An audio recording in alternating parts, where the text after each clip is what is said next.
Okay, welcome back. That was great to hear from those two. Well done, Callum, for a nice little catch-up with those expert riders. This is it then, the final moto of the day here at the Michelin MX Nationals, powered by Milwaukee.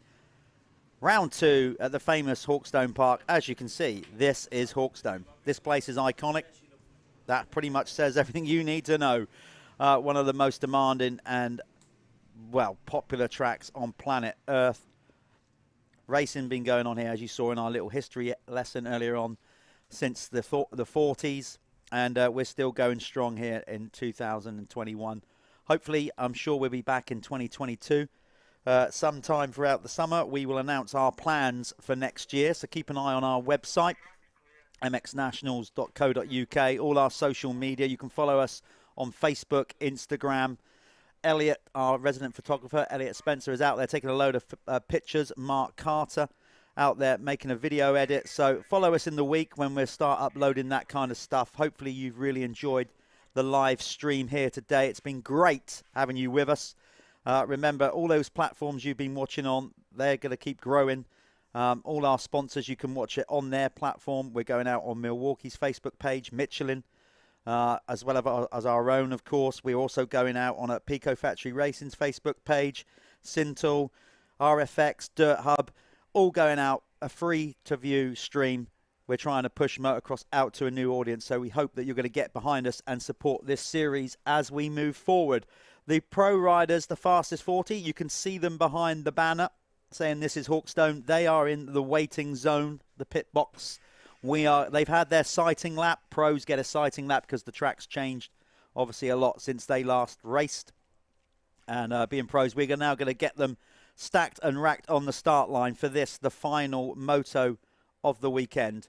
The fastest 40, brought to you by Michelin and Milwaukee. If you haven't made a brew by this point, you got to get that kettle and get a cup of tea made quick and settle down, because you are about to see 30 minutes of awesome motocross action.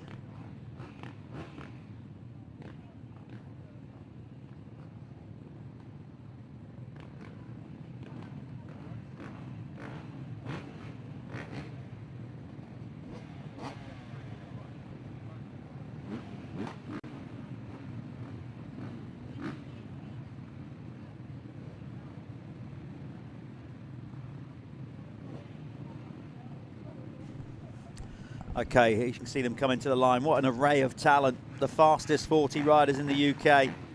That's how we do it. We don't run them by CC capacity. We put the best riders all in together. MX1, MX2. So you get all the big guns in one race. There's Jamie Carpenter. He took his first ever pro victory in the opening moto. Yeah. Will he back it up with a solid second moto and win the overall? That guy, number 9, Lewis Hall, on the Rob Hooper Racing Tiny Tablet Yamaha. He will want to put a stop. Well, he had a second, so he's in a great place for an overall. If Lewis wins the race, he wins the overall. There's Simpson, who had those indifferences in the first race. Harry Koulas, red plate holder in the MX1. There he is, Anderson. What a trooper Brad Anderson is. 40 years of age. Still trying, still doing his best out there. EMX 250 champion years gone by. I can remember Brad riding here when I was still riding. Took a massive crash coming down Hawkstone Hill on a 125. That's it. That was ages ago. So probably he was 15 riding years when ago. He was riding. Yeah. How old are you now? That's a personal question. Well, I'm 49 in November. 9 years. It's not a long time though, really. Yeah. You would have been a kid when you were supposed to be a pro, weren't you? Yeah, 49, and I'm working on the waistline to match the number. Yeah, good man. Yeah, I'm not scared about that. So there you go. On the outside, Carl McNichol, first year pro rider on the GRT whole shot machine. So they're just trying to get him groomed up into into one of the top guys. He can do it. Of course you can. Got to start somewhere. There's Liam Knight on the Gabriel Solutions KTM, the rider from down in Portsmouth. Jason Mira over from Northern Ireland on the Phoenix Tools at Pico. There's Jake Millwood in the purple 7 kit on the Verdi KTM. Tommy Searle, I wonder if we probably won't be seeing any of his vlogs this weekend, or maybe we will. I don't know. Is Edward not around? I don't think so. Ed Warren, his sponsor at Kex, of course, who is also helping us out with the Kex fastest lap. Yeah. We'll know who won those awards when we get to the presentation time. There's Marty Barr, great to have him back. Looking good for the overall. Took 2 race wins yesterday. I think he'll probably do it, you know. Yeah, there's is that John Adamson? Adamson with his bike will repatch. There we go, green flag going on behind the riders. This is it. There's Anderson, McCormick. The list goes on. All our best UK talent.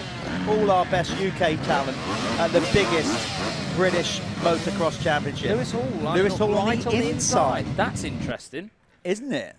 Very. Now, that it really is, because it favours the outside. Maybe he's going to try and tuck it in. Let's find out. Yeah. Gate drop, fastest 40, final moto. Let's see how Hall comes up the inside. Has he made it work? No, he's that's killed pinched him. Bad. That's killed him. Or is he just going to tuck it round so he's then on the outside for the next corner? He could scream into view. Look, look. Yeah, well, yeah. I'll tell you what, that's not a bad ploy from Lewis Hall. I still don't think it's worked. Well, we'll find out if he's the leading MX2 rider in a minute. Don't think he is, but he's up there. Yeah. Okay, I think he's actually in front of Carpenter. I think he is. Yeah, well, it's Martin Barr with another whole shot. So Marty making another flyer. Oh, big crash there. Who was that? Trying to see the number. Is that Gavin Stevenson, maybe? No, it's a KTM. Right. 360. Oh, is that Nathan Dixon? Maybe, yeah. Could have been Nathan Dixon. Right. Again, we don't do the Planet Moto Fastest Lap Award in the pros, so that won't matter this time around, but obviously getting a good start is key as they sort themselves out on this first half lap. Where is Todd Kelly? Tommy Searle as well, I know he's there. Tommy Searle just going into third, up the inside there of Kulas. So Kulas with a good start again, a solid start. That's what he's very good at. Simpson though out front right now. So Simpson away with it. Kulas trying to make a move around the outside of Tommy. Didn't quite get it done. Kellett with a pretty good start. Remember, Kellett's looking good for the overall. He'll have to push on in this one though. There he is, number 5, the first race winner. It actually looks like Jamie Wainwright is leading the Pro MX2. I think he is, you know. Yeah, just in front of Lewis Hall. So those two battling away going up the hill there. Carpenter's had a shocker. He's way down. Right, so here we go. This could be Wainwright or Lewis Hall's chance to take an MX2 overall victory. Wainwright would really want that. You know, Wainwright coming from the AMTA Championship as well. Yeah. Wants to go on to bigger, better things, I think. I still think they take part, but yeah, he's here now and he could do. But I think Lewis Hall's really going to want that. Okay, let's give you a rundown on the first, not full lap, half lap as they crossed the green stripe over the transponder line. It was Sean Simpson leading the way in MX1, number 24, ahead of Martin Barr, number 50. Tommy Searle on the Creedon Fast Track Honda in third. Then it was Cab Screens, Crescent's Yamaha, Harry Kulas, Jake Millward, number 303. Sorry, Tommy just making his move around the outside of Martin Barr there. Sorry, nice move. No, you crack on. Todd Kellett was in 6th, first race winner on the Dragon Yamaha France machine. Then it was Josh Gilbert in 7th. Then Gav Stevenson, Glenn McCormick. Gary Gibson, number 14, was 10th ahead of Stuart Edmonds on the Pico Factory Racing Husqvarna. Then it was Dan Thornhill. Jason Mira came across the line 13th ahead of Tony Craig, number 57.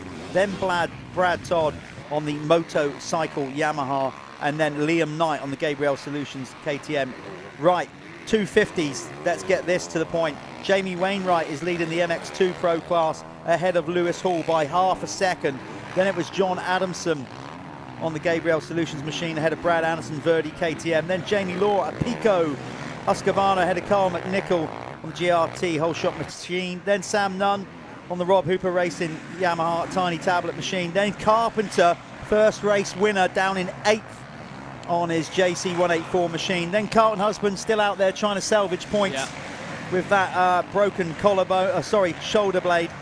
Florin Mio is in 10th, number 247. Grimshaw, number 16 on the Chambers Husqvarna. Then Callum Mitchell, and that was Nathan Dixon you saw on the deck on the RFX White's Transport. That's a shame. Oh, and there you go. Another bike falling apart. Try and find him on the sheet. So we got watching Searle on Tom screen. Grimshaw's bike's dropping to pieces, front end smashed to bits. There's Kulas standing it up, making a bit of a mistake. Martin Barton coming into the shot. There he is, the big white number 5. First race winner, Todd Kellett. Todd will be, well, steaming. Cock a hoop.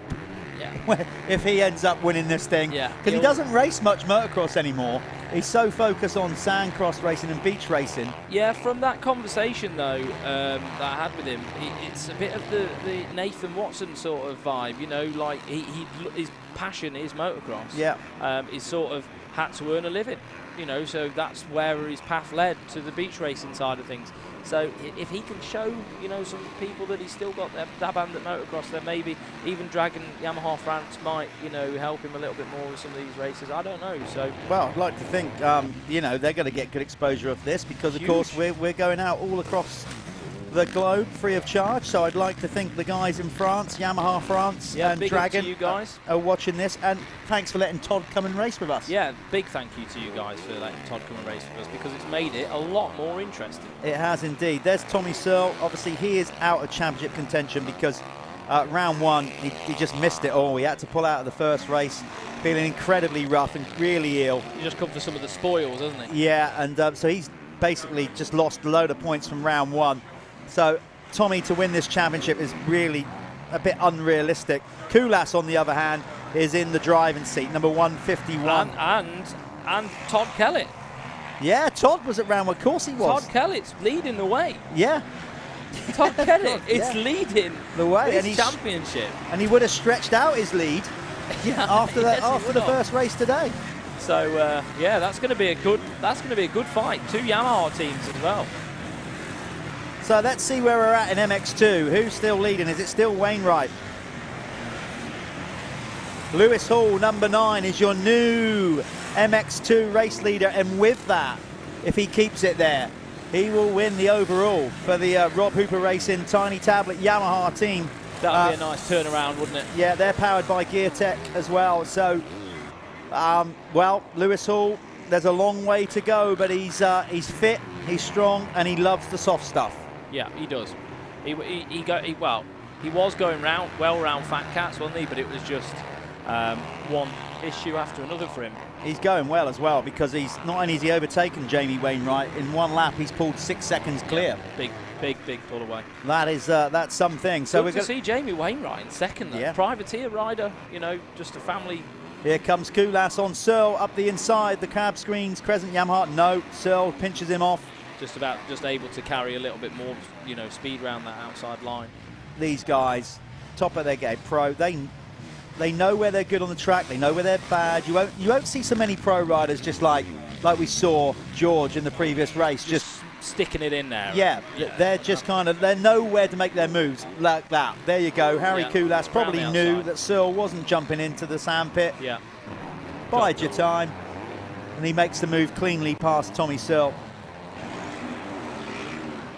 Simpson, though, on the SS24 KTM, running that FXR race kit, all his own personal sponsors. He is running away with this one at the front of the field.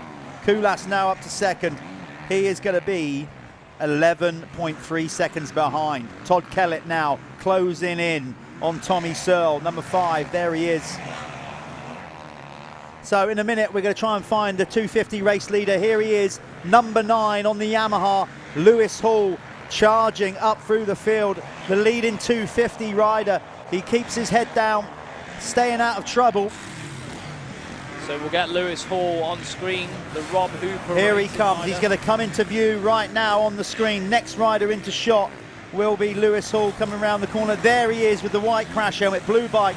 Number 9 goes through the screen, blue and white kit. He is your race leader in MX2 on the Rob Hooper Racing Tiny Tablet Yamaha. There he goes round the outside, keeping all the momentum rolling. Yeah, I think he's in a bit of a personal fight with Edmondson on the track. Obviously, Edmondson being on a 450. Is it Edmondson? No, it's McCormick. McCormick. Yeah, McCormick is in MX1 though. Ah, okay. So that just through my head. He doesn't need to fight him. But Lewis, he's stocky. His core strength is immense. This kid, he's like Todd Kellett. He looks like a little bulldog of just meat. He reminds me so much of Ricky Carmichael. Yeah. His stature on the bike, it's just Ricky Carmichael. Well, if he had half the well, I wish he had half the speed. A tenth of the success. Yeah, yeah. But do you know what I mean? The way he looks on the bike, yeah. it's so similar. He's gritty. He never quits on anything. He's gritty. Even when it's down. Gritty yeah, gritty people. Good pun. You like that? I did. So Lewis, this is his chance. He's won his first pro race with us last year at the Michelin MX Nationals at the final round at FatCat. Let's see if he can bring it home. And again, I hate, as a commentator, wanting to talk about it, but it's our job. But I always feel like we're then putting the pressure on them. Doesn't it? But he can't hear us, so just stick.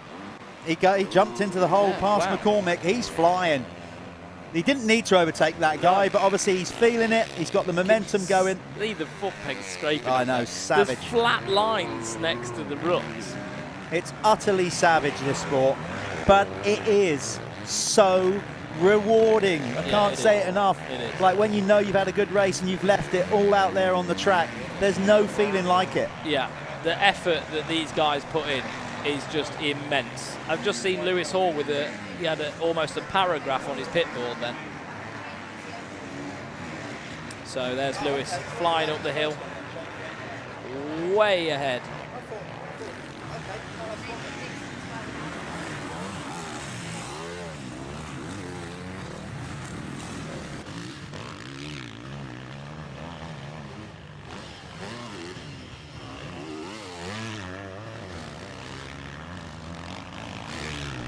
Okay, I've just suddenly, listen, my bad to all you viewers out there. We completely forgot, of course, we're going on to day's results for Lewis Hall to win the overall.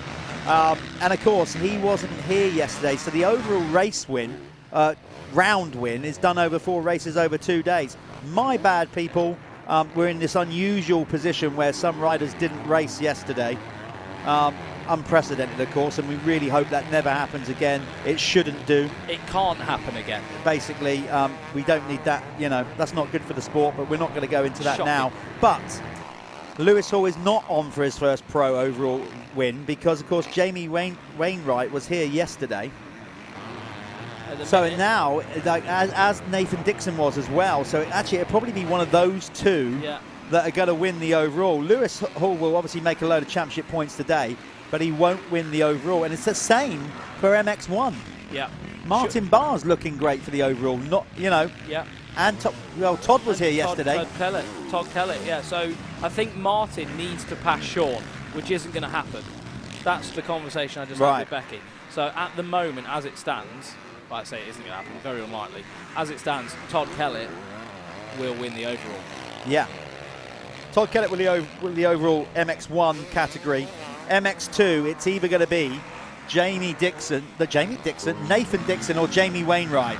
Yes. Not Jamie Dixon from Paul. J-Dog, as much as you're a mate, you're in the expert class. I don't think you're going to win the overall. With the info. 13 minutes plus 16 seconds and 2 laps to go in this final moto of the day at the Michelin MX Nationals powered by Milwaukee. This is round 2. Keep all the information after this event. So Jamie Wainwright now dying, I think. He seems to be fading backwards. Carpenter now just about to make a move on Jamie, I think. Jamie's probably not used to running that pace, you know, right up the front of this. Last year he was expert rider. So, you know, that's how it is. Oh, look at this battle going on. Lewis Hall, whoa, have that. He doesn't, again, like he doesn't really need to race these guys because the rider he's dicing with is Gary Gibson. Gary's on a 450. Yeah. Lewis Gary on Gibson a 250. actually riding really well. Excellent. Got to say, Gary Gibson, big up to you. Plumber by day job. Actually is a plumber. He'll go back to work tomorrow. So big up to Gary Gibson coming back to do some pro racing. I think he used to be with Neil Prince's team, Heads and Threads. Yeah, that's right. Yeah, back in the day. Yeah, Gary does some ride. Again, another rider from Northern Ireland. Yeah, there's a lot of good guys from there, big talent. Yeah. Obviously, we didn't get to go to Desert Martin this year. Again, one of the best tracks, well, in Europe. In the world. In the world, in Northern Ireland. Unfortunately, COVID nonsense. It's not nonsense. I didn't mean it's nonsense. I meant, you know, It's nonsense it's real. It's annoying. Yeah, but all the COVID mayhem put pay to us going and travelling to Northern Ireland for this year. Hopefully, we'll be back there next year.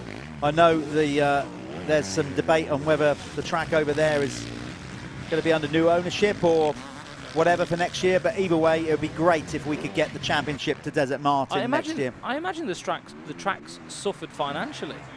Would have done, for sure. Big time, as a business, you know, it's got to have done it. It's just such a shame. Hopefully we can get this, all this border situation sorted out as well with the whole Brexit lark and get all that, you know, make it a bit easier for everybody. And we will be back there. I'm sure we will. Todd Kellett, you can see on screen in the all-white kit. I love that, running white kit no matter what. Yeah. He obviously gets enough of it, yeah, but he's easy to spot. That's what I like as well, and he's looking good for the overall here in the MX1 category.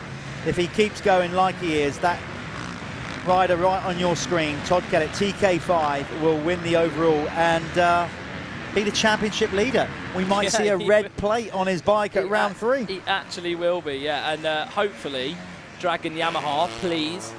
And Yamaha France, come on, let him come and play. Let him come and play at round 3 because, you know, I know this is his off-season, but to win a championship in your off-season is not bad, is it? It's all right. Just to remind you as well, obviously Todd is not French. He's just turned his attention to sand beach racing after winning Western Beach Race 3 times. Follow your nose, don't you? You go where the dough is, mate. You do indeed. And Todd actually lives in Langport in the middle of Somerset. Not so much sand around there, but he's so gritty. He's come from France to come here, though. Yeah. Came from France. So it's good to have him here. So TK5, great family. Nibs, if we could just do an interview with Nibs, we'd have our own show. Great fiance as well. Yeah, amazing. Lucy over there, she has all the pit board, helps him with his racing. So Lucy on the board. Lovely line. Beautiful Did you see line. that line? And that, I tell you what, a lot of that would come from beach racing, keeping momentum. Yeah. You know, if you look, he's been using a lot of wide lines, and like on the 450, you can obviously keep it rolling a bit easier. Yeah, but he's very good at that. In the beach racing, that's a massive factor, isn't it? Oh, you Especially can't slow in the down. dunes and things like that. It's keeping that speed. He's just coming in front of us there. You'll see Lucy. Lovely There's line. Lucy on the board. -6 seconds. Keep it rolling. Yeah. Keep it rolling. So that's what's going on. Toddy K looking good. Back into the Pro MX2 category. It's Lewis Hall leading the way. Number 9 on the Rob Hooper Racing Tiny Tablet Yamaha ahead of Brad Anderson. John Adamson, number 2, is in 3rd. Jamie Carpenter on the JC 184 Yamaha, now up to 4th. 5th is Jamie Wainwright, dropping down a little bit. Jamie Law up to 6th. 7th, Tom Grimshaw. So I reckon, my maths, I say it all the time, aren't great. But if Jamie Wainwright stays in the top 5, I reckon he's going to clinch the MX2 overall. Yeah, it's going to be between him and Nathan Dixon, isn't it? But Dixon's had a nightmare. Yeah. Dixon has not had a good race. Wainwright's there. I'm just talking to Jeff. And Dixon, I mean, he's not even in our sight yet. So let's try and find the race leader, Sean Simpson. We haven't seen much of Sean in this race. Let's give him some love. Number 24. We'll go over to our producer, director, Darren, and see if we can get the film crew out there on track to pick up number 24, Sean Simpson, SS24 machine, the Scotsman. So he should be coming round pretty soon to the finish, sometime soon. That was obviously Tommy Searle. Yeah, here he comes, Sean Simpson coming round to the finish line now. He's got 7:43 on the clock, plus 2 laps to go. Do you know what? There he is Harry on screen. Koulas is closing. Wow, we got good time to come back. Did you just see that line? I did. That was lovely. Harry Koulas is on it. Sean Simpson is going to come under pressure here. I don't know if he's being boarded, but all of a sudden, Harry Koulas is on fire on the cab screens, Crescent Yamaha. Look, there he is. He is closing in fast. Although Sean Simpson set the quickest lap of the race, last lap around, Harry Koulas took 2.5 seconds out of Sean Simpson. He is flowing, isn't he? He is in the groove. The flow. He's got that flow state shizzle going on, and he's obviously feeling good right now. In the frame now, so I just saw them both in the same frame. This is not going to be. This is going to be good. There's 6 minutes. Well, just under 7 minutes to go. This is going to close up, Jeff. It is. Let's stick with this then, because Sean Simpson leading away, but he is getting pegged back by the Estonian, number 151, the championship. Well, he's not the championship leader anymore. Todd Kellett is. He was. Yeah, definitely is, guys. Turn your chicken off. Turn your spuds down. Get in your TV and start screaming at it, because Kulas is coming home. That's good. Yeah, you can always microwave your roast dinner. Yeah, warm it up. You need eyes on this. Yeah, you do. It's getting. Sean probably doesn't actually know. I think he does. I do think he knows by this point. I think Dad, Willie, an ex-GP rider himself, they're very will good. be on the board. Kulas using all the inside lines. Jason Mirror goes past us with one of those. You know that's racing they have in Japan around the oval where they got a bent handlebar. Jason Mirror's left-hand side of his handlebars are down on his knees. Oh, yeah, it is. But you can't see that. Okay, here he goes. Let's see how close Kulas is now. He's getting closer. 4 seconds. Getting I think closer. There's 4 seconds between him now, so it's took another 2 seconds out of him that lap. Jeff, watch this. See if he does this again. Little hop. No, not this time. Last time he was amazing around that corner. Absolutely lovely. He's getting closer. Look, he's bouncing and hopping his way over that bit, though. Doubled into there. Not many people are doing that. So Kulas, we have got time. He is definitely getting closer. Definitely. Look at the lines he's using. So different. Yeah. Creativity. Kulas, I don't think we've ever seen a better Harry Kulas. No, you know what? I think you might be right. Obviously, he's very particular about his bike. He switched brands this year. The team have, of course. Yeah. So he has. Getting to grips with that Yamaha nicely now. And, of course, you know, it takes a little while to get everything how you want it. It's definitely working for him. I can't remember seeing a Harry Kulas as confident as this one. I can't. No, and looking he could good. potentially win 2 British titles this year. Yep. You know, one brilliant one. being us guys. Mine and yours. Well, it's not ours. We just call it. Yeah. We just call it. But this is definitely tightening up. Yeah, it is. So Harry Kulas is getting closer. But you know, Sean Simpson. I think Sean will respond if he needs to. Listen, he has got a wealth of experience. Sean has been around the block. He's been in this position so many times. He certainly won't panic, I can tell you that. No, he'll know what to do, and he'll know. Like Sean is the sort of guy though that would, you know, if he doesn't have it in him to do it, he'd just manage his own race. Yeah. You know, he'd be like, okay, well, whatever. You know, this is my race, and Sean controls what he's doing. That inside line for Kulas is working. He is taking probably 20, 30 feet out of Simpson round that corner alone by sticking it in tight. Sean losing time round there. He needs to maybe look at changing his line. So there's 3 seconds roughly between, no, less, 2 seconds between them now. Yeah, 2 seconds. As they come into the finish past the Dirthub banners. That's a nice line, staying out of the berm there. So again, info from the boss right in front of us. Live info. Overalls, Defo, Todd Kellett, and Nathan Dixon as it stands. We've still got 2 minutes 57 on the clock plus 2 laps to go, so it ain't over until the fat lady sings. Yeah. Is that size? Is that size? Yeah. Can you even say that anymore? I don't know. I don't know. Well, I put on an Estonian accent earlier, so that's probably racist. I don't even know anymore. No. But anyway, to the proverbial fat lady sings. This one's not done and dusted just yet. Looks like Sean Simpson has picked up the pace a little bit that last half lap. Probably had the pit signal. It's like, right, that's as close as you need to let him get now. Yeah. You better get a rattle on. Get to work. And Sean spent most of his life grafting around Lommel in Belgium, so he knows sand. He knows sand very well. And Eindhoven. Eindhoven's probably quite similar to this. It's that dark sand, isn't it? So he knows what he's doing. Sean does round here, but I think Estonia as well. Like, you know, both those guys actually probably used to riding this sort of surfaces their whole career. Yeah. Sean's ridden as much sand as what I've eaten down the years. Yeah, I imagine. that gap remaining the same. It actually looks like Sean has responded a little bit and pulled it out.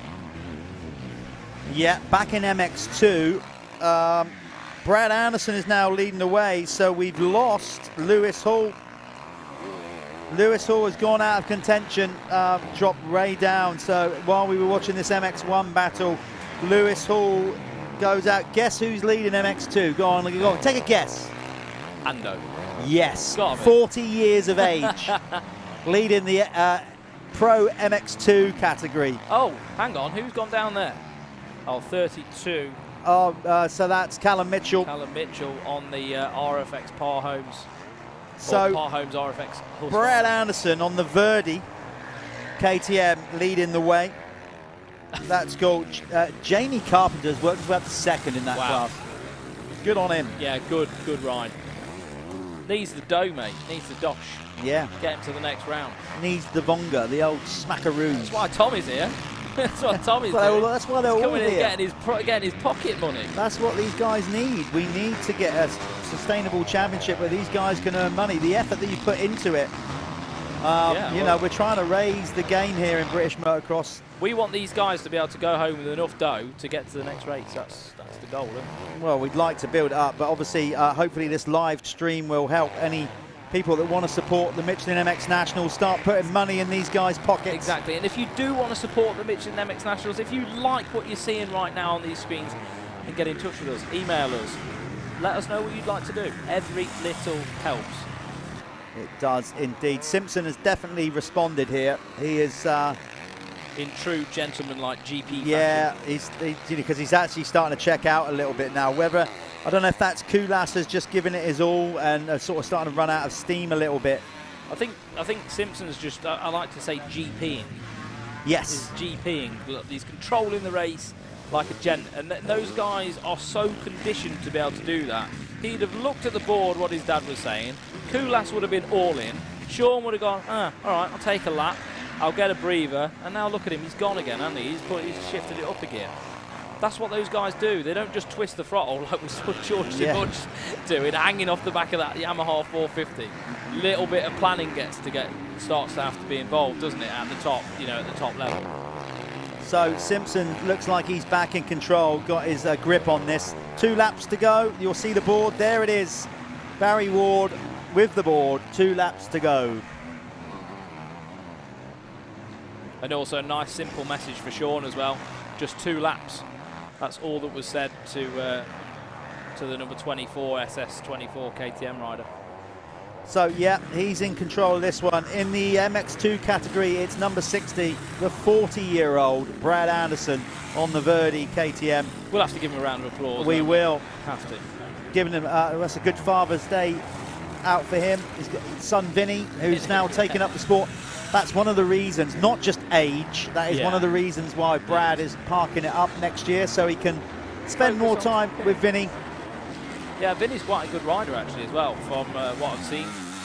He definitely wants to follow in his dad's footsteps. Saw a picture of Vinny with a big gold chain on the other day. I think it was a bit of a joke, but yeah, cool kid. And well, awesome family, aren't they? Yeah, so we're still going to see Ando around for a long time as the next generation of Andersons start racing. Yeah. Next year we'll be calling it on Vinny. I wouldn't be surprised if we see Vinny tearing around here. In the small wheels or something, yeah, he's getting there, he's growing. So running order with 2 to go. Simpson, Kulas, Searle, Kellett, Millward, Gilbert, Barr, Stevenson, Knight, Gibson. That's your top 10 in MX1. Nathan Dixon on screen there, what you guys are seeing. He could be our MX2, winner. Anderson, Carpenter, Law, Adamson, Grimshaw for 5th, then Nunn, Wainwright, Nickel, McNichol, Dixon, Mitchell. So we've got to get them all over the line to work out who's going to win the overall here at round 2. Todd Kellett is definitely in the driving seat in MX1. MX2, still not 100% sure. We'll find out when the flag drops.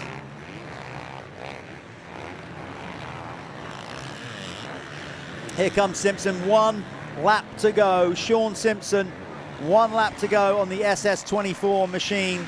His own team, remember.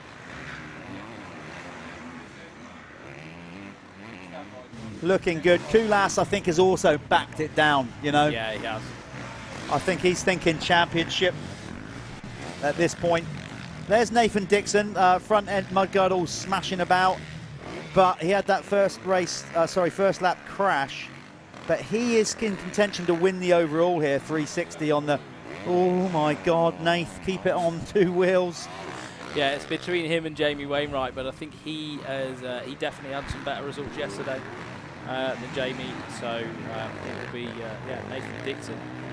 Yeah, I think it's going to be enough. Made it hard for himself going down at the start. Yeah, let's see if we can see on the board. Rob Stringer, his mechanic, will be on the board. What's written on the board? 1 lap, P1 overall. So if the mechanic's telling him P1 overall, I'm going with it. I'm going with it. And I trust Becky's information. Yeah, so Rob Stringer there, putting out a board you'd love to see with 1 to go. Never actually seen that at a national level myself, even Clubman. Never quite got there, mate.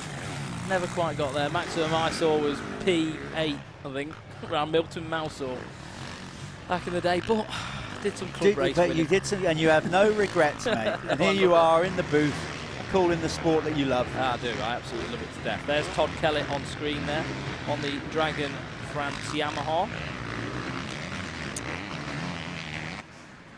Good performance in that first race from Todd Kellett. Great. There's Mira. Look at his bar, his left-hand side of his handlebars. Mira has had a ding-dong somewhere, hasn't he? Yeah, the front number board's missing on Mira's bike as well, so nightmare for Mira. Okay, well, we're getting close to the finish of this one. I'm going to go down into the winner's circle, because I think what we're going to do is speak to the race winner and then also speak to our overall winners. I think that's what we're going to try and do. All right. I'll let you bring them in. I'll wrap it up here. And okay. Sean's just crossed the line, so you better go for a run, mate. Right. Jeff's just going to go and leg it down to do the winner's circle. And make sure everyone gets their interviews. So we'll just watch these riders come over the line, and we will get all the overalls organised and sorted out, but we will be doing the winners of these motos, MX1 and MX2. So throwing it down to Jeff.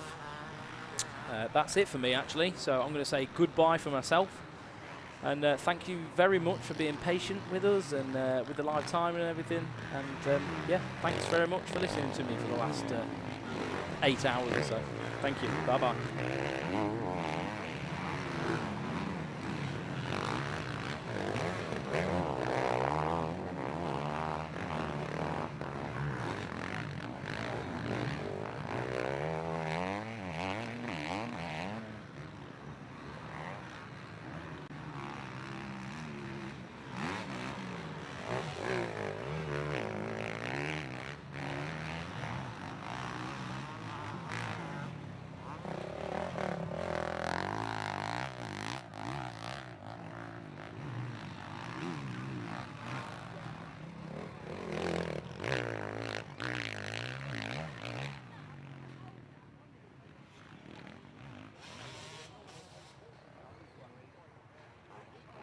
Okay, here we are, the winner's circle for the Pro Michelin and Milwaukee Championship. Well, what a great ride that was, Sean Simpson, on your SS24 machine. A bit more like it. Like you said, you've had a long weekend, a difficult weekend. Just explain to the people why there was a lot going through your head in the opening moto.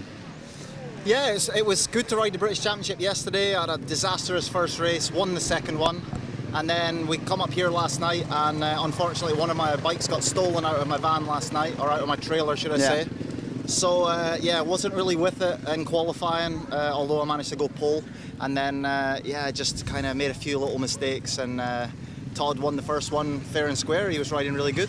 But we went back, regrouped, had a little nap, a little power nap, and then made a few changes to the bike and came out, got a good start, and powered away in that one. But Harry's been riding really good. It's interesting to see how much he's come on this year, but I knew he was there, keeping the distance a little bit. Lappers were probably better to me than they were for him, so yeah. I'll take it. So listen, you know, we've been talking in commentary about a difficult start to the year, getting momentum, COVID, all that kind of things.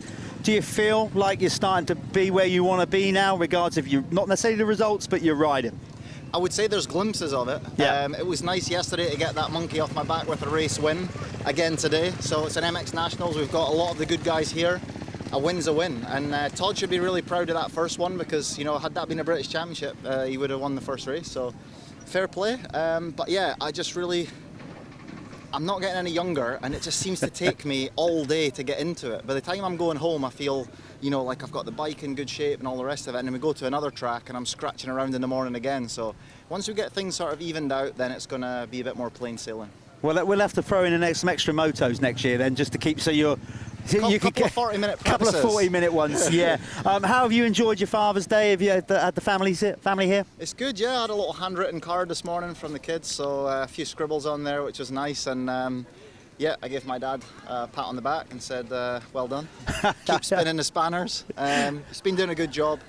Shout out to Seth as well, who's been helping us out as well. So yeah, it's a small team, small crew, but we've got big goals and a lot more racing to do. So hopefully we can keep the wheels rolling. well done. It's great having you here at the Michelin MX Nationals. Well done on a thoroughly deserved race victory in Moto 2. Thanks there you for go, having me.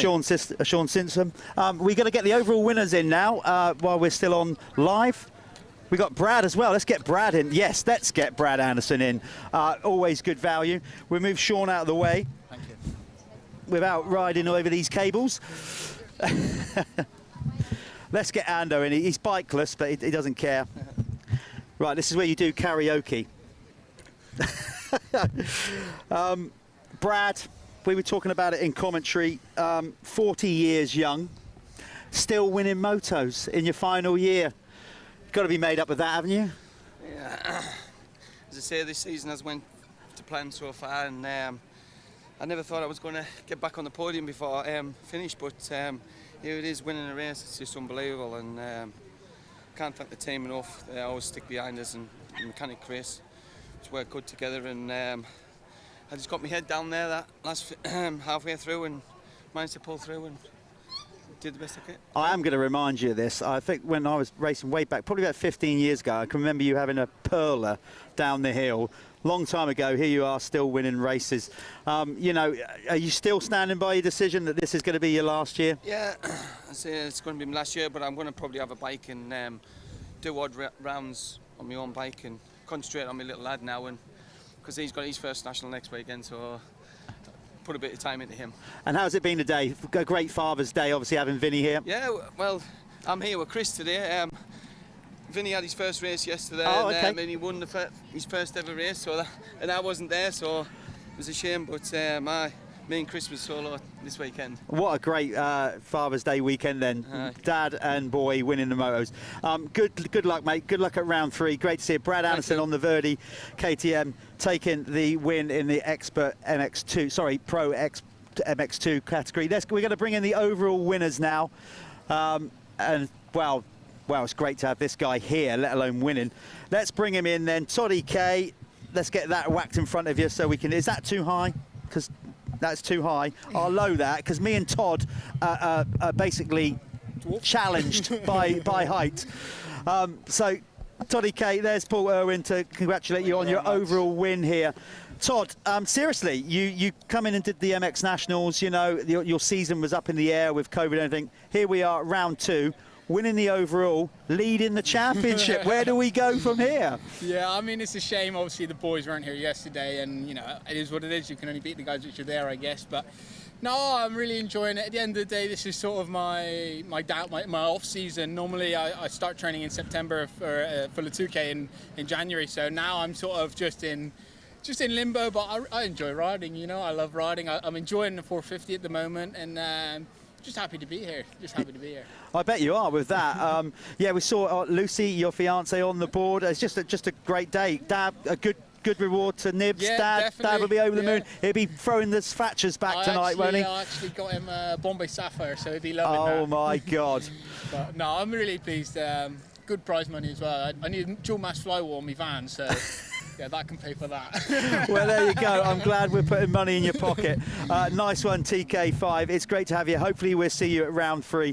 Give it up, everybody, for Todd Kellett, your overall winner in MX1. Okay, let's bring in the overall winner of the Pro MX2 category. I don't even know who it is. I do now. I can see him lurking around the corner. Let's get him up. Your MX2 Pro winner. He's a bit taller, so again, I'll do production here. There we go. Okay, your overall MX2 Pro winner, Nathan Dixon on the RFX Whites Transport. There it is. Team manager handing over and boss handing over the first place trophy. Nath, obviously a good day yesterday. You made it hard for yourself though, that second motor. Explain what happened. I got a good jump, came out, must have been up there in the 250s and just went wide on one of the turns to make a few more passes and somebody got under my back wheel and I ended up doing a front flip, upper takeoff, so feeling a bit second hand right now. So we just had to keep going and plugging away. But yeah, it is what it is. We rode good yesterday, so.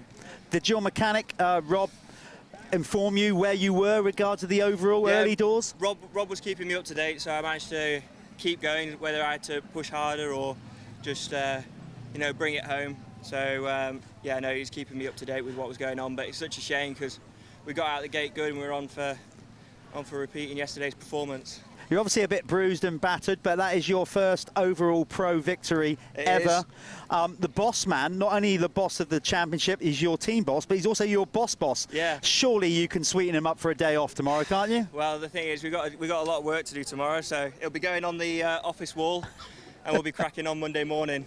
He said he's buying the coffees though. Judging by the look on his face, you're not having a day off tomorrow. Unlucky. No. But a great performance on the RFX Whites Transport machine. MX2 Pro winner. Give it up for Nathan Dixon, everybody. Cheers. There you go. We'll let you get out of the way. And that is us. That's a wrap here on the Michelin MX Nationals Round 2 at Hawkstone Park, powered by Milwaukee. Thanks for tuning in, everybody. We hope you enjoyed the live stream. Stay up to date on our social media, on our website, mxnationals.co.uk. We're going to be announcing where we're going to be going for round 3 pretty soon. Follow us on social media throughout the week. We've got a load more coverage from today that we've got to post up. And again, we hope you enjoyed the live stream as we try and push this thing forward. Enjoy the rest of your Sunday. Happy Father's Day to all the fathers out there. We'll see you again soon. Thanks for tuning in.